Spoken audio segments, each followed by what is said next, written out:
Good morning and welcome to Attorney Commander J.R. Glapohkpa Chesson talk show on this beautiful Saturday morning, November the 18th, 2023. A change has occurred in Liberia.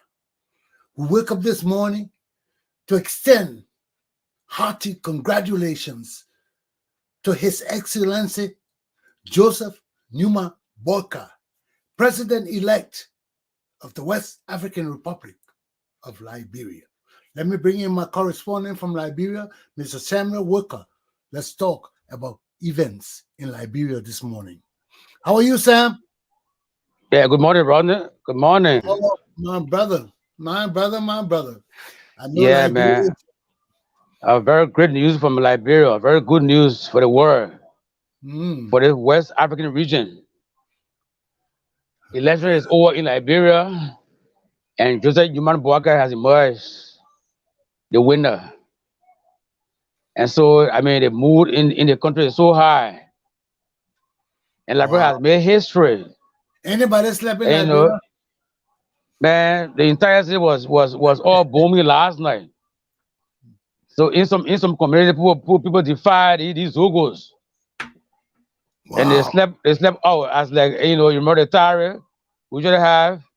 Yeah, people had to sleep out. A new day is A in new our day. country, my brother. A new day, a new Yeah, hour. More power to the people. So, what's happening? Yeah, I mean, the city is I mean, people are still rejoicing, jubilating all around in the country.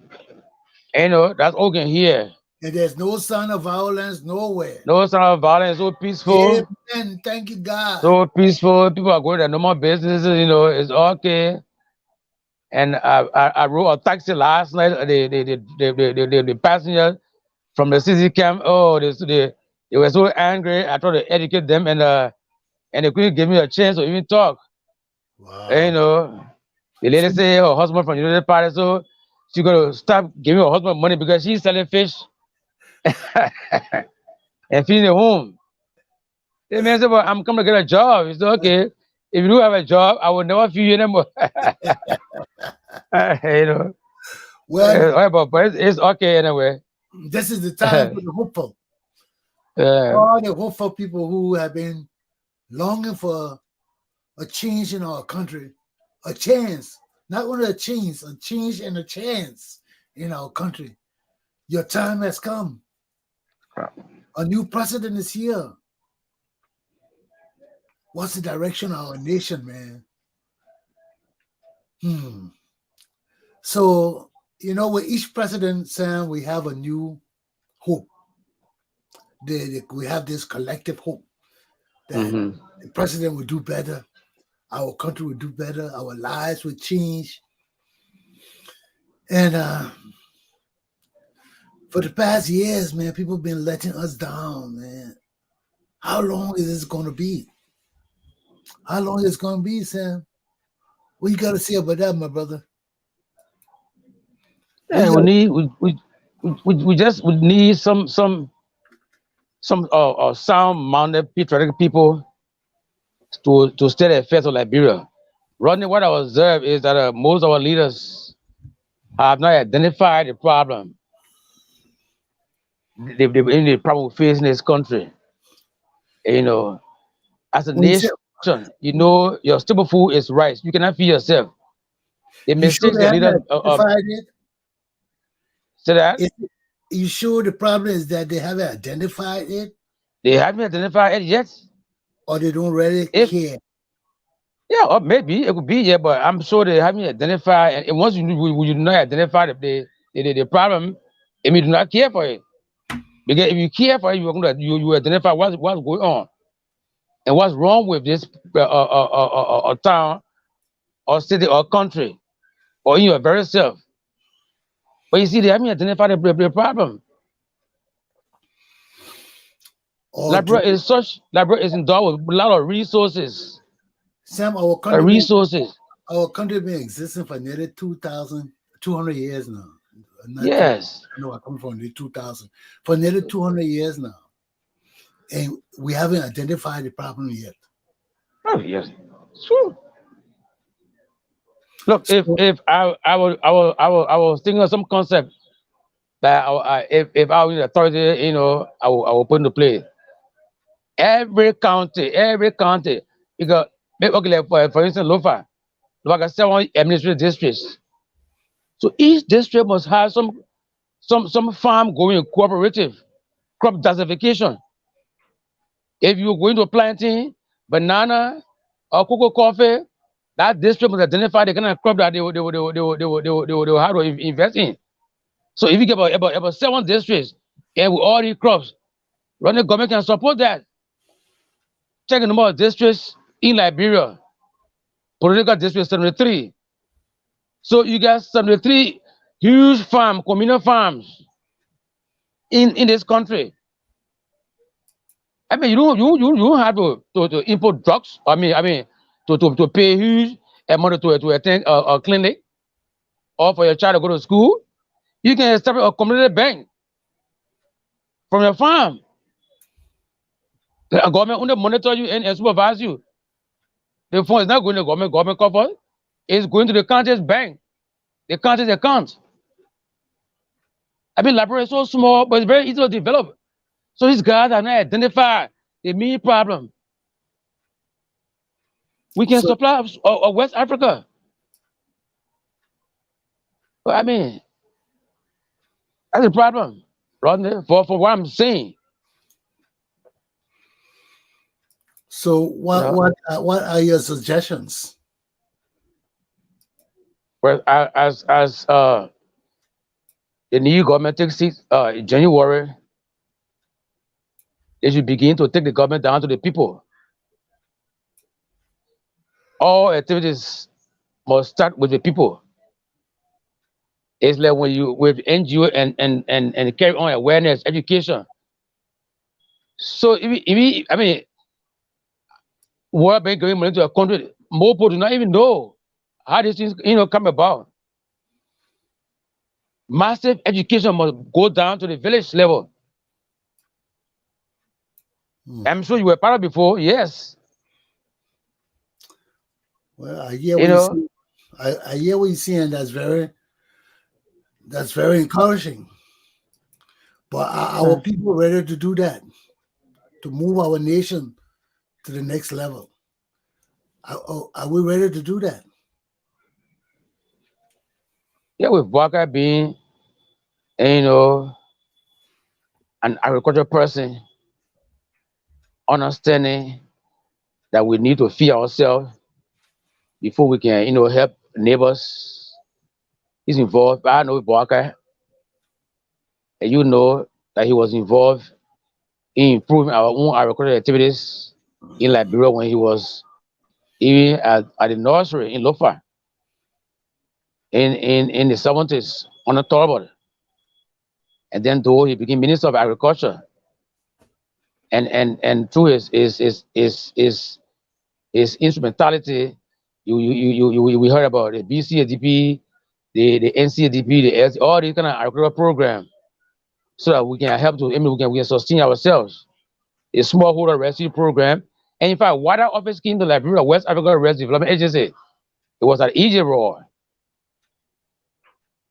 And so understanding Liberia from where we should start from and how to improve our own system, I believe that Boaka, he's a right person for now, to steady affairs of this kind of country, the Well, poor country, rich but poor. Sam Barker has been in government for how many years now? Almost 50 years. Uh, for the 2 years, they said, for the 2 years. Okay. So we'll see now. We'll see where he's going to start, how he's going to put his government into power, who all he's going to put into positions, because all that matters. All that matters, we want to see where this man going to put, who this man going to put in power, because if we're going to put the same people in power, we know we're not going nowhere, Mm. right? Yeah. Ellen, she brought her group of people, all the people she brought from America and paid them all that money. What did they do? Whatever they did was dismal, because she took everything they did and give it to these ignoramuses. These boys don't know what they were doing. They mess everything up. And again, I give a new leadership. We're turning over everything over to Borka. We come to see what his years of service to this country, his experience as a leader of Liberia will bring for us. Mm-hmm. Come to see it.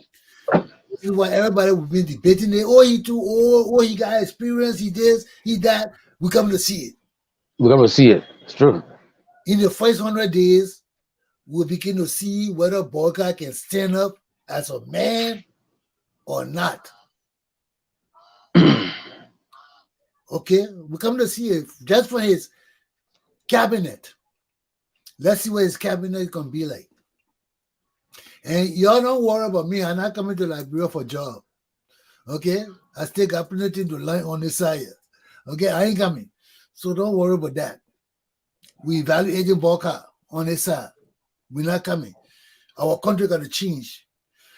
Some dependence and reliance on our leadership got to be demonstrated. People got to move away from this international community to what our leadership can do for our country. I'm tired of hearing of international community, donor funds, this or I'm sick and tired. You call that word to me one more time, I will stump you. International community, donor fund. We're a slave nation under Ellen, under we are. Now let's see what Borka going to do for us. Is he going to elevate us from slavery to freedom? And let me tell you, my Liberian people, self-sufficiency, independence, freedom is no easy feat. The things you're wishing for are not easy. They're not free. There are sacrificial elements of life. You can't get them because you wish them. You will not get them because you talk about them. You will not get them because your pa or your ma did something for you to inherit it. No. The things we're wishing for to elevate our nation and people are sacrificial things. Things you got to make sacrifice for. Things people got to die for. Things people got to suffer for. This is the era we are headed for. That's why I keep telling my people, if we really want change, we got to revive our 1980 revolution. You can't start a revolution and let it die and bring in rogues and criminals to distract us from the path that we're on. You can't do that. Okay? So when we decide as a people what we want for our country, for our future, our children especially, what we want from them, do we really want something good for them? When we, the Liberian people, decide what we want, then all things will open up to us. But when you're undecisive, when you lukewarm, when you're sitting on a fence, when you don't know what you want, God will not give it to you. He will not give it to you. God does not give things to people that don't know what they want. You got to be exact. Even when you pray. Hey, my man, how big is this? What's the problem, Sam? What's the problem? I don't know the network. Yeah, what? I don't know the network. Just we see you. So why are you playing with the network? We're looking at you. We can hear you. I mean, from my end, I can't see you. You can't see me?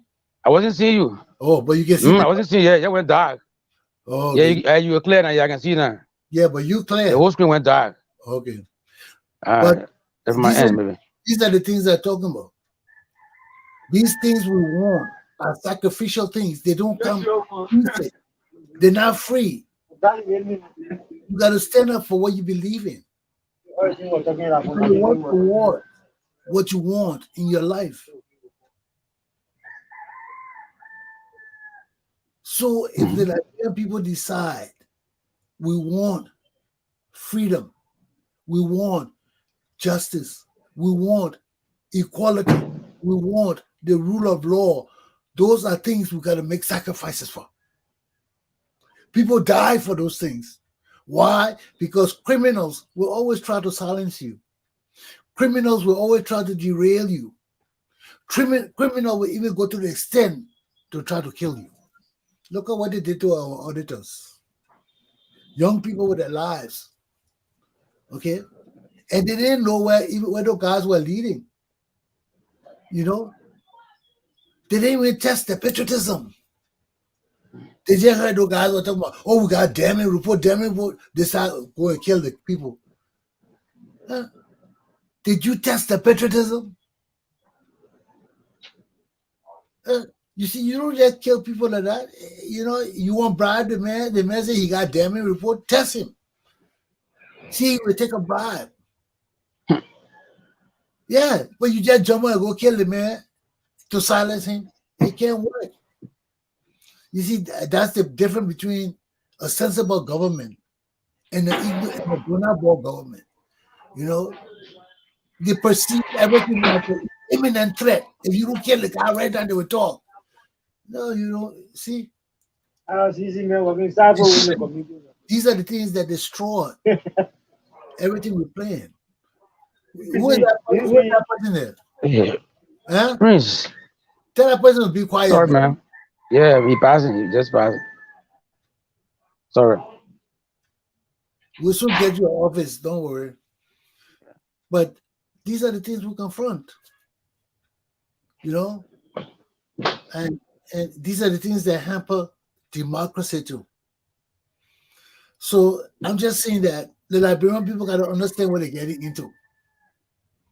We rejoicing, we're happy, we want justice, we want all of this. But are we ready for it? When they start arresting people and putting people in jail, and some of them are your relatives, how will you feel about it? Will you stand on the side of justice? Would you agree with the evidence? You see, right now we're rejoicing, we're laughing, we're doing everything. But when Joe Biden starts acting and trying to change our country and trying to lay down laws and try to implement our constitution, will our people be receptive to all of this? That's another thing.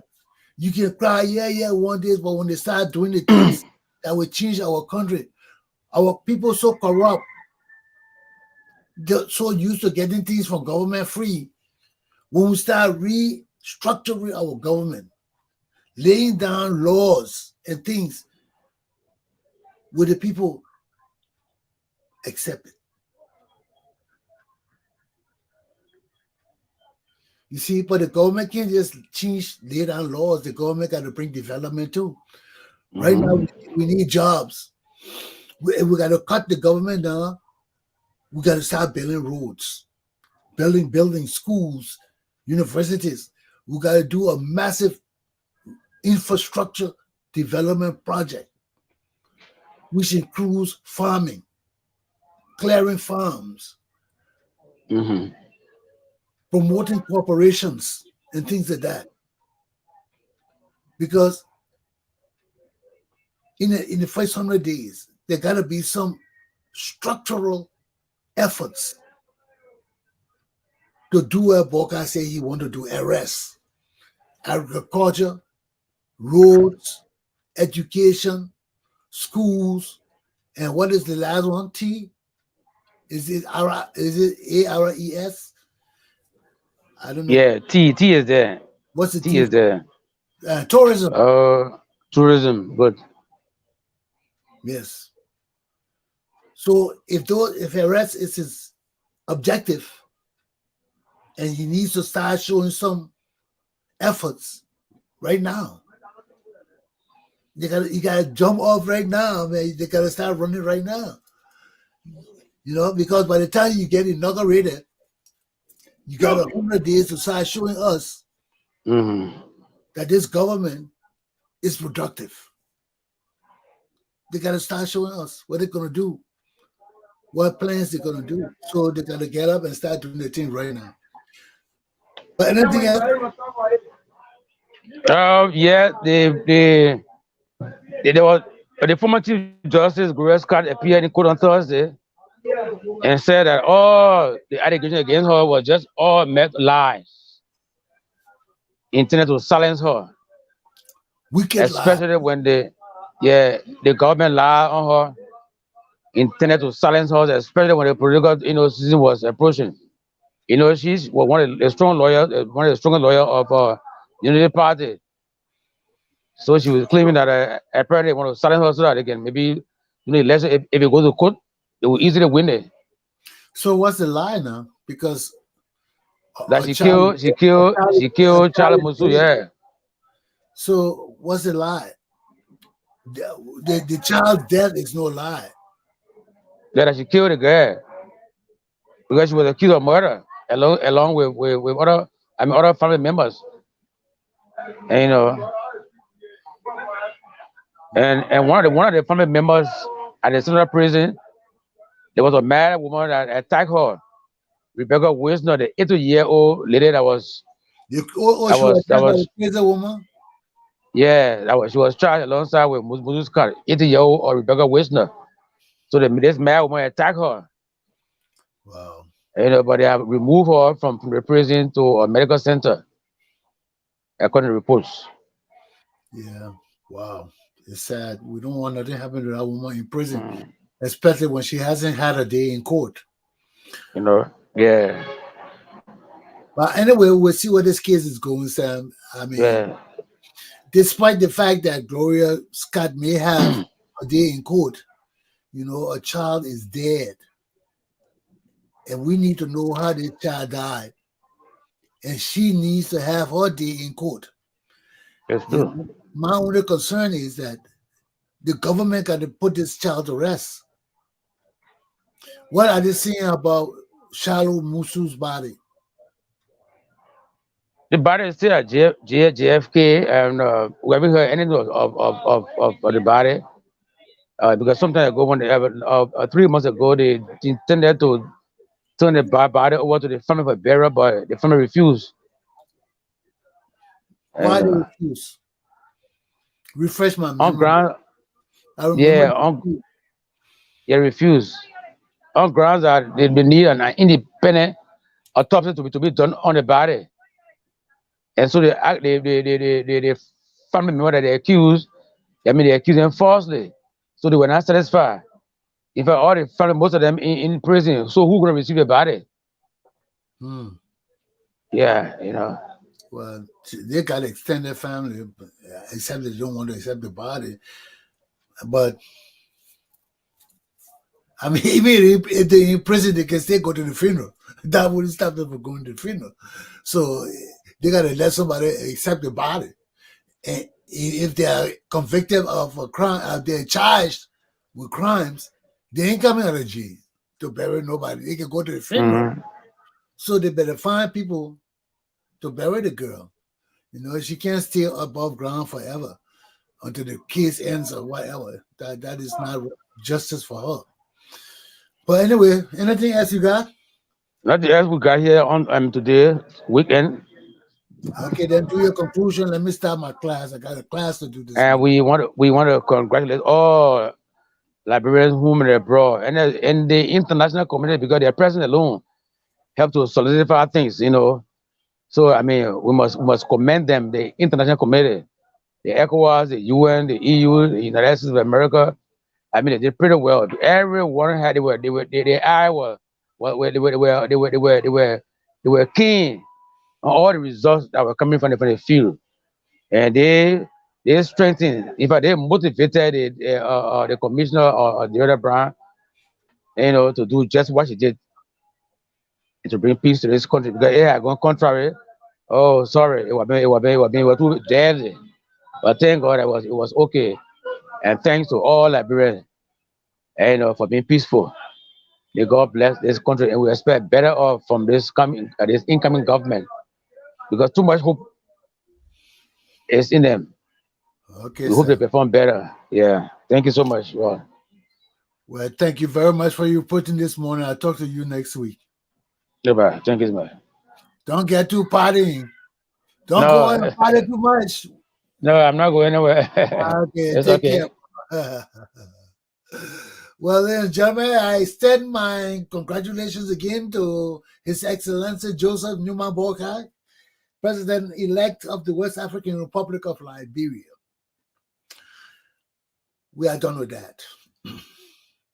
Now for my class this morning. You know something?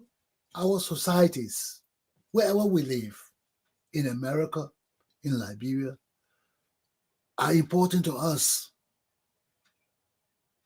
Not only do we interact with our communities, our children, our relatives, they interact with them too. And wherever we live, that's our home. Right now in America, my home is America. That's my primary home. I got to protect where I live. I got to invest in where I live. I got to try to make it a better place while I'm here. That's the challenge for all of God's people. Now, my class this morning is on the, how should I say, the moral aspect of gambling.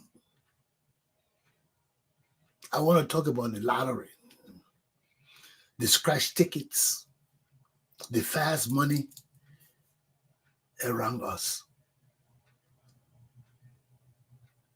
All around me, I got young criminals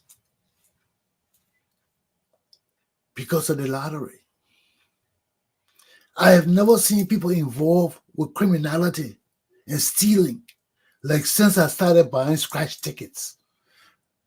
For since I've been in America 30 years, I don't gamble. And actually, I started a long time ago. Maybe I would have been rich if I were buying scratch tickets like the way I do now. I never bought scratch tickets. All the money I made, I never bought scratch tickets. I don't gamble. But now I started gambling, paying the scratch tickets, buying my little $5 scratch ticket here, my little $1.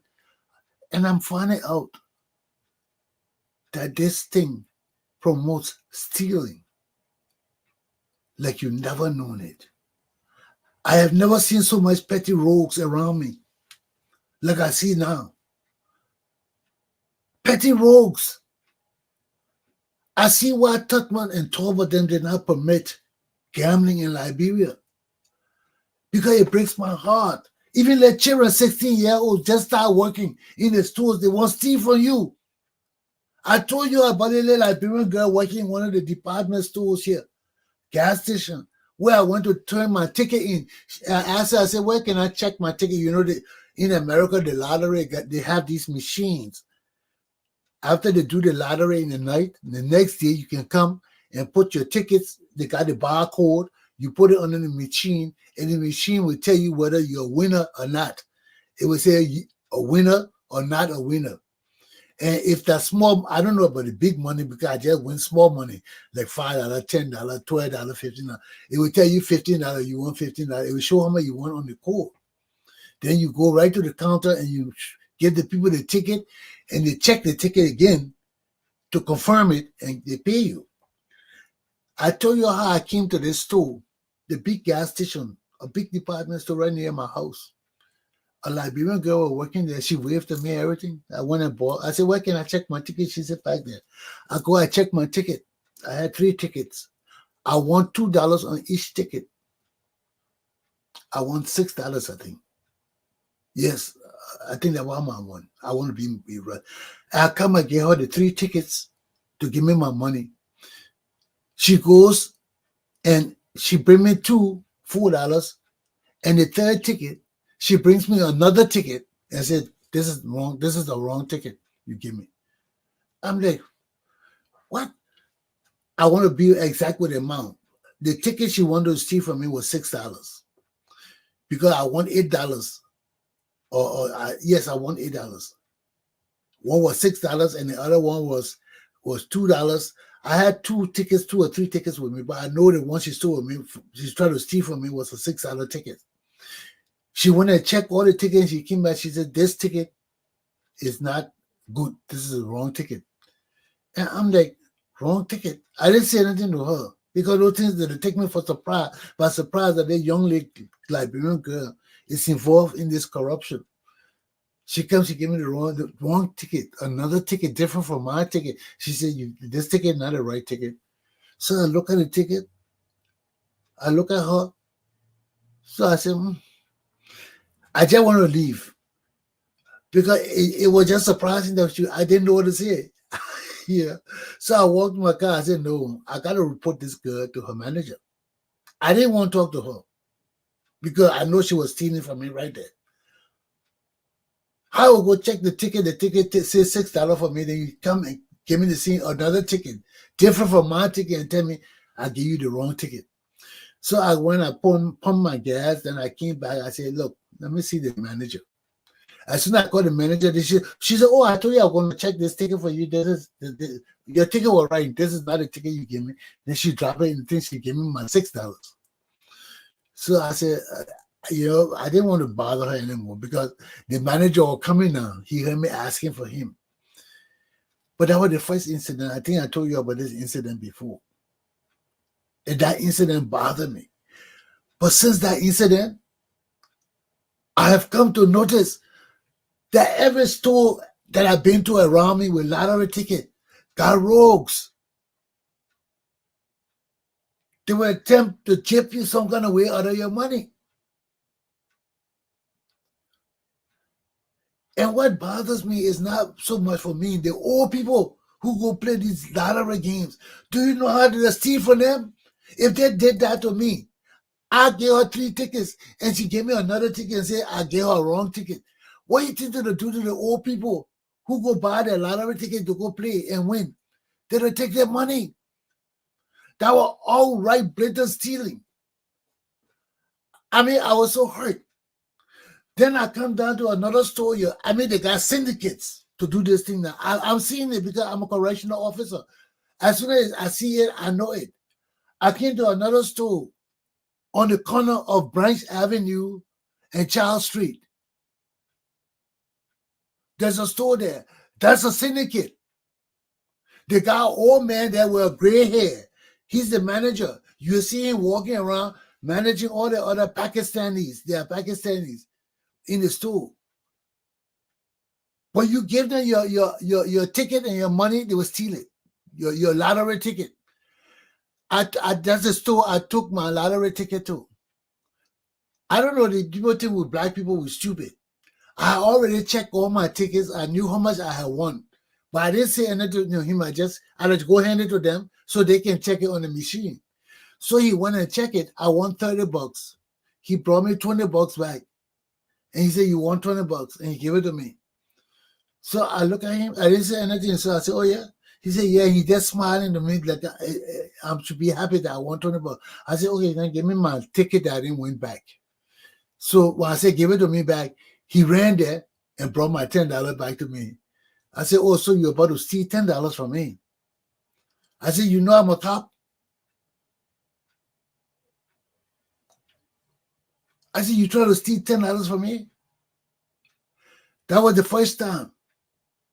The second time I went in the store, I think it was the day before yesterday. I went there, I think I won about $50 or something like that. And I gave him the tickets. He scratched the ticket because they got to scratch the barcode to confirm it. He scratched it, everything. Then he gave me the ticket. Then I told him I wanted to buy some other tickets. This man stayed behind the counter scratching the ticket so long. I had asked him, I said, "Why are you taking so long?" Then when he came, he was trying to figure out how to beat me out of my money. That's the same guy. Oh, man, I want to jump over the counter, man.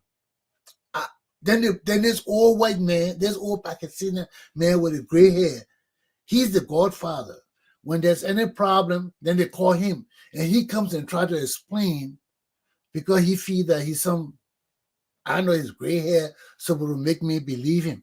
So he come up and I told him, excuse me, just get your floozy ass out of my face. I don't want to see you.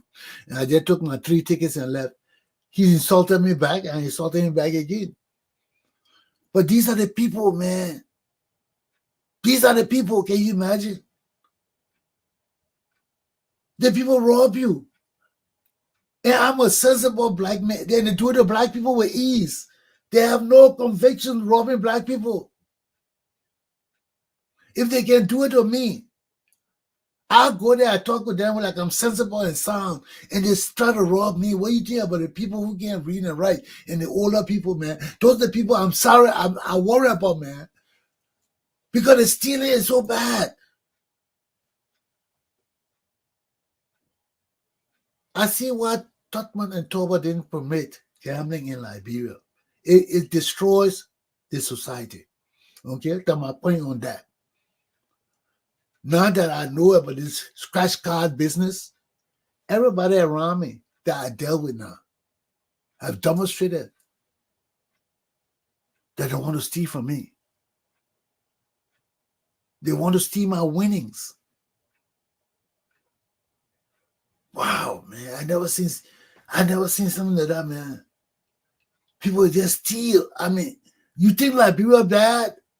That's what I tell you. I say, man, you're petty rogues in Liberia, man. You get away from my face. You know, stealing in Liberia, but that the lottery stealing is just as bad as stealing in Liberia. That broad open day stealing. I give you my ticket. You tell me that not my ticket. I give you. Now, if I want to fight you, how do I fight you? How do I fight you? How do you sue that kind of person? When the person take your ticket and give you another ticket and say that a wrong ticket and say that the ticket you gave them, why do you call the police? You see the injustice in this gambling system? It hurts my heart, man. Because every time I win something, I go give it to somebody to try to steal my money. Every time I win. Because sometimes I win 20, 30, 40 bucks on those scratch tickets. I go give it to the people ready to try to steal my money. That's not right. So I rest my case on that. I just want to let my people know why Torbert Totman then did not permit gambling in Liberia. I see it now. For us Christians who try to be honest, who try not to steal from people, when you see people stealing from you, it hurts. It hurts like stabbing a knife in your chest when you try to be honest to people. And other people just don't care about honesty. They don't give a damn about law, society, nothing. They just will steal just to steal. Just to steal, man. And they got people like that. They got people like that that just steal, man. You got to be careful with them. Because nothing is right in their eyes. Everything is to steal. Liberia is, we got people that are all over. We got people that are, but that was, the law in America is strong. Justice works. The little justice we got here, man. Because if there were no justice here, man, if this place was strictly like Liberia, oh gosh, we'd be running somewhere else, man. But let me rest my case on that. I got one more topic to talk about. The next thing I want to talk about. Y'all know those shavers? Every time you come on the internet, they got the people with shavers, those razor blade, shaving their hair. Oh, I don't get no bump. I went and bought one of those things. I got 10 bumps behind my head here right now. That shit is a lie. You get bumps. So, I see the people, everybody telling, oh, I shaved my hair. I ain't get no bumps, nothing. So I said, well, let me go and buy the kit. I went and bought that kit. The first day I shaved my hair, it shaved my hair good. Every time I shave, I like the way it shaved my hair.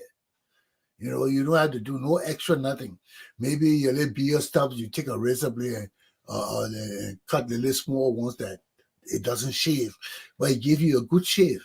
You know, you can shave in the shower and with soap on and everything. It does everything it says, but it gives you bumps. I got 10 bumps back here. Yeah, and the thing hurt, man. I said, why are these people say? Now, I'm scared to go shave my hair before I get some more bumps. That lie. That lie. You will get bumps. The first time you shave, you will not get no bump. It will feel good and nice. You shave the second time, you will not get no bump. It will feel good. You shave the third time, you will get bump. The bumps will start coming after the third and fourth shaves. You start getting all these bumps back here. I got all these small.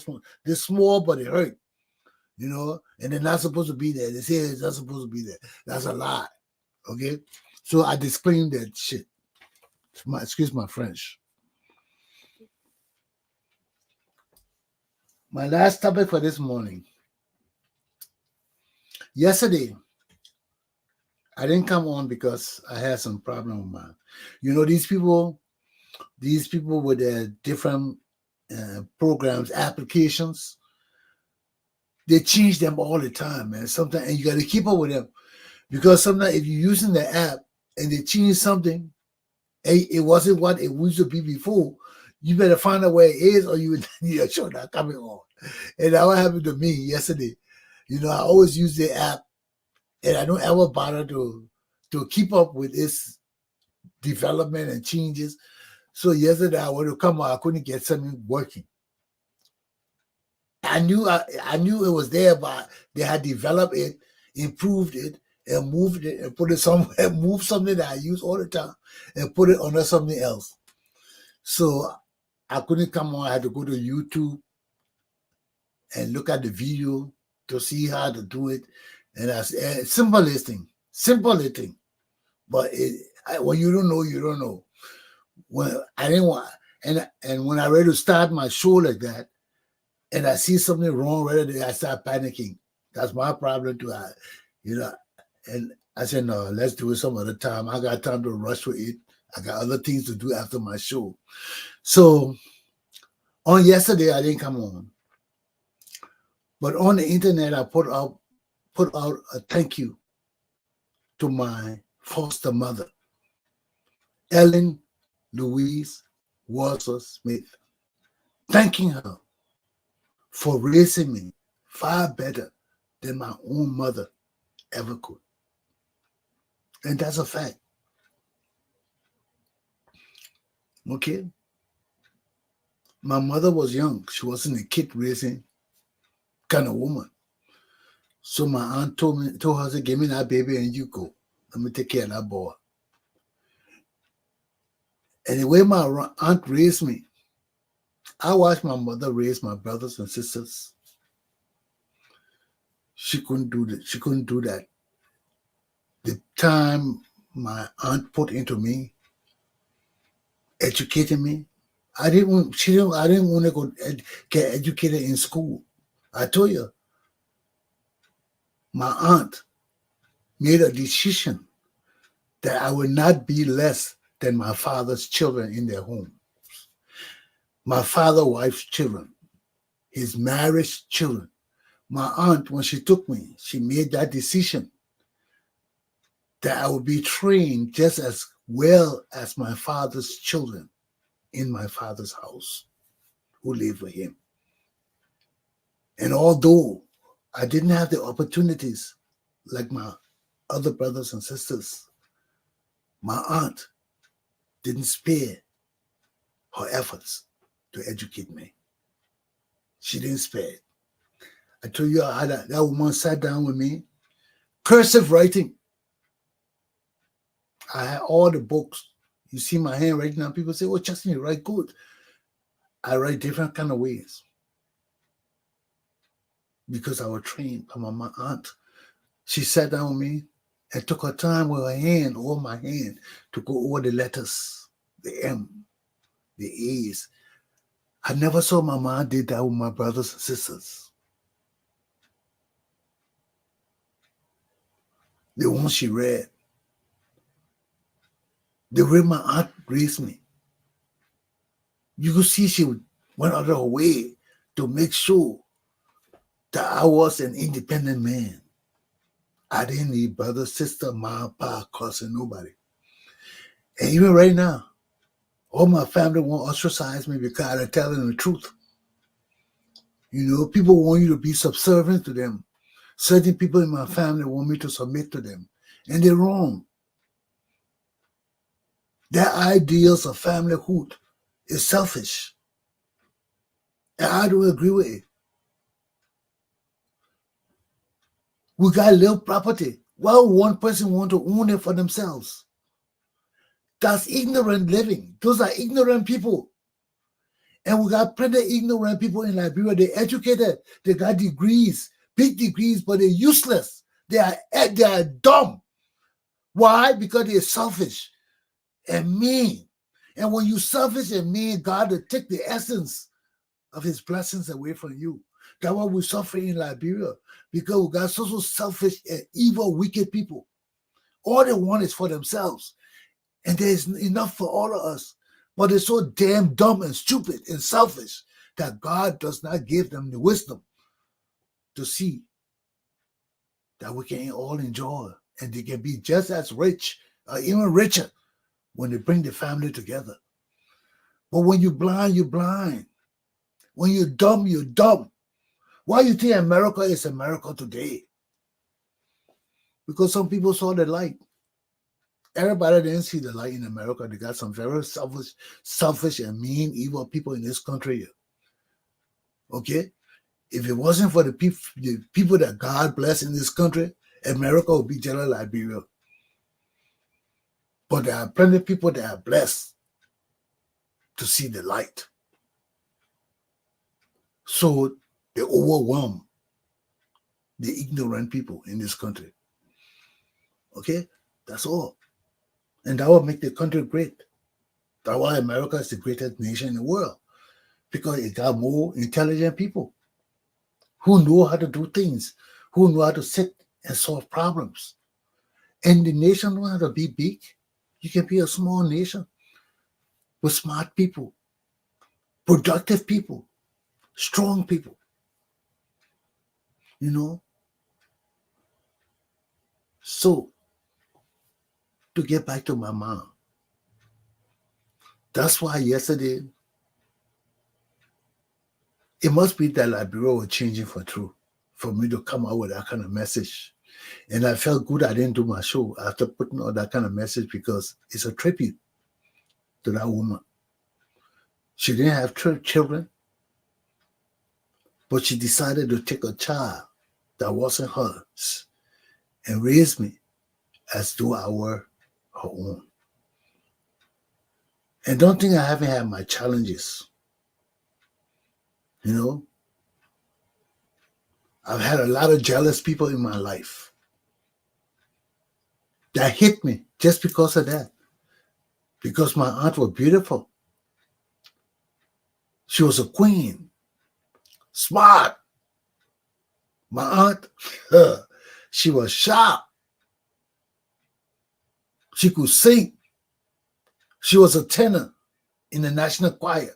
When that woman opened her mouth to sing, Tutman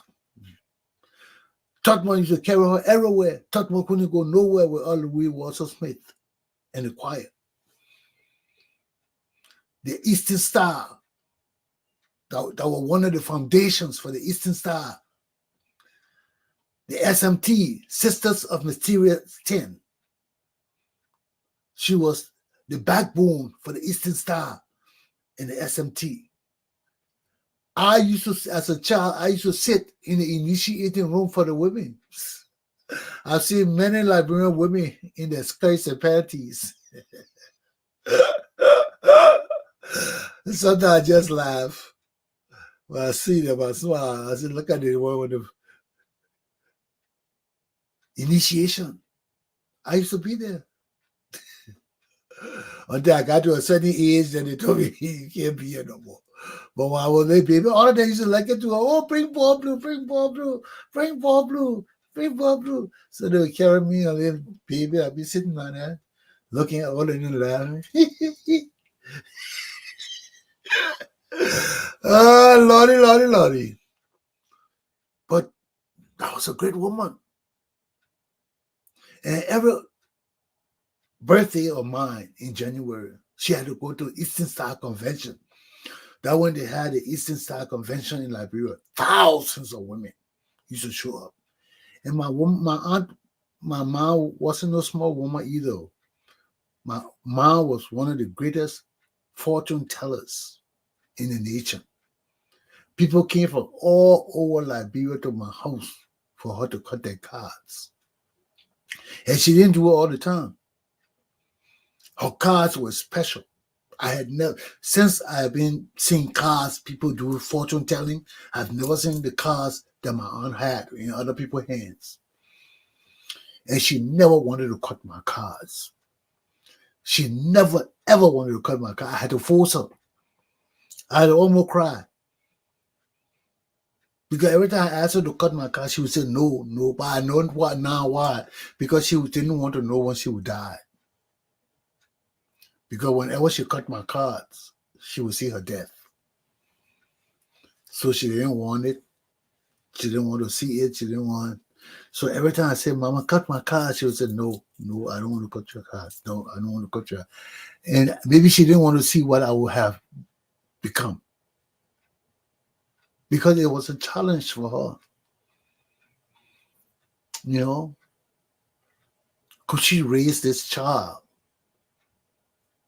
to bring her pride and joy after she's gone? We always talk about that, you know, as a kid. And some of the things my aunt used to discuss with me, man, I couldn't believe it. At that age, I remember somehow being in my crib, sitting down, my mom would come and just start talking to me and would strike up a conversation. And to today, I could not believe some of the things my mom used to sit and talk with me about life. Serious things. She would just come and just start talking. She said, you know, probably, you know, so and so.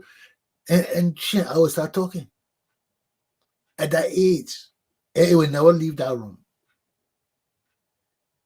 It would never leave that room. My mind, and even to today, sometimes I sit there by myself, I sit there and I said, damn, some of the things my mom used to talk with me about, it used to shock me, even at that age. You know? But there was a bond. And I told you, even when my mother was dying, she died on my 16th birthday.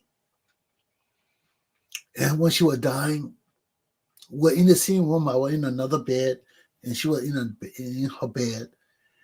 And I was looking at her the whole while I was laying down because that was my birthday. I wasn't thinking about anything else, about her getting up and telling me my cake was ready, my soda was ready.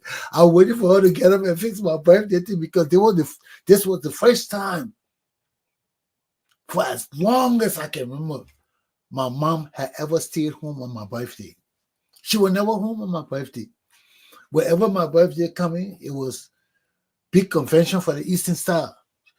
By the time I wake up in the morning, my cake, my soda, all my things there, she gone. Okay, so she would tell me 2 or 3 days before because she would always leave a day before or early in the morning. I would not see her. The night she would leave the night before. So I never saw her on my birthday. But this day she was there, so I was leaning out waiting to see when she would get up. And that was it though.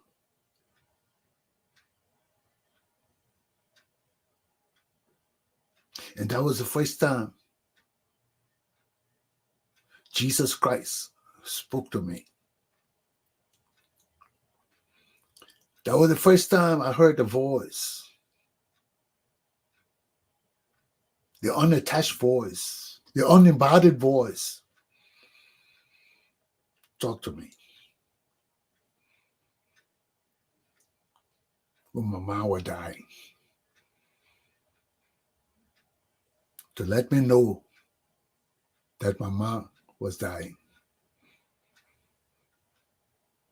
And I got out of bed and went to her and she said to me, why you can't let me rest? I'm so tired. I've taken care of you for so long. Let me rest. Go to your mother. And that were her last words to me.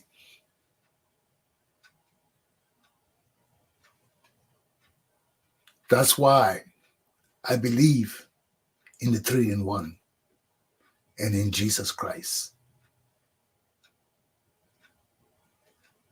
My class is done. Aluta! Continue. Have a good day, my people. I'll talk to you soon.